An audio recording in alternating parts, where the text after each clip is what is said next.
l'adversaire aujourd'hui dans cette lutte-là, l'adversaire, puisqu'il est vachement isolé quand même, et ça c'est un atout pour nous, l'adversaire c'est Laurent Wauquiez. Laurent Wauquiez qui veut faire de la région Auvergne-Rhône-Alpes un tremplin politique. Je suis pas sûr que ce soit un super tremplin vu le contexte actuel, mais cet adversaire-là, il va falloir l'envoyer dans les cordes, quoi. Wauquiez, il va falloir ne pas le lâcher, que partout où il va passer, on l'interpelle sur sa politique. Pourquoi on met de l'argent sur la 45 et pourquoi on met pas de l'argent sur la conversion à l'agriculture biologique? Pourquoi on met de l'argent sur les infrastructures routières qui vont gaspiller du territoire et pourquoi on n'en met pas sur la recherche d'alternatives, sur la 47 par exemple, ou sur les transports en commun?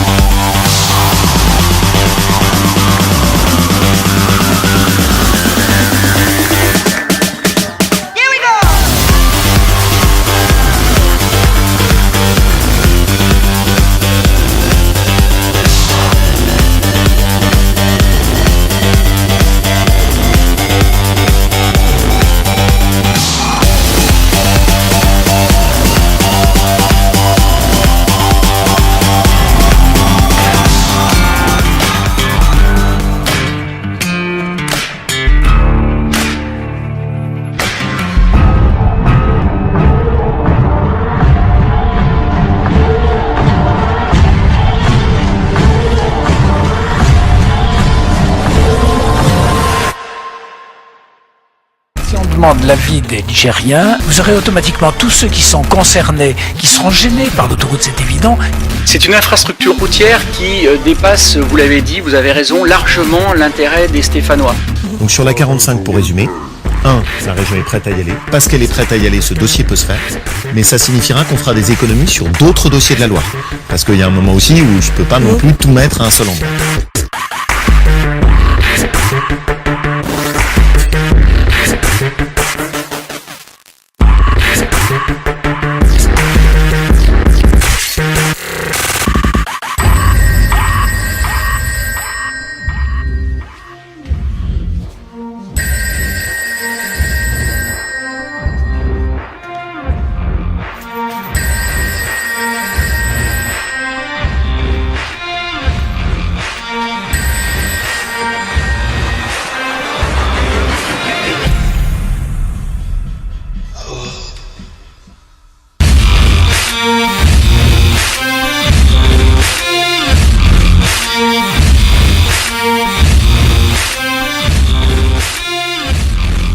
On a vécu avec la construction de la 89, on est bien en deçà des prévisions de fréquentation et surtout on est bien en deçà des fameuses entreprises qui doivent arriver.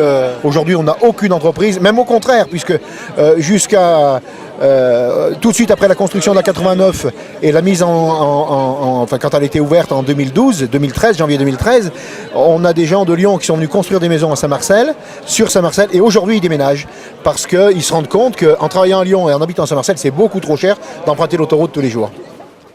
L'enjeu, c'est d'améliorer la mobilité entre l'agglomération stéphanoise et l'agglomération lyonnaise, et la 45 n'apportera aucune solution.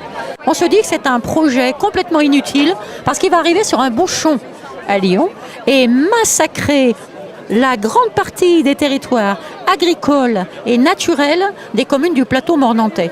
Il nous semble que l'enjeu pour les générations futures, c'est quand même d'avoir un patrimoine environnemental et social conservé. Et la 45, c'est vraiment un projet, c'est un projet du passé qui répond à aucun enjeu moderne en fait. On voit qu'avec tous les moyens de communication, tous les moyens de transport aujourd'hui qui est à notre disposition, il faut arrêter de faire des autoroutes de partout.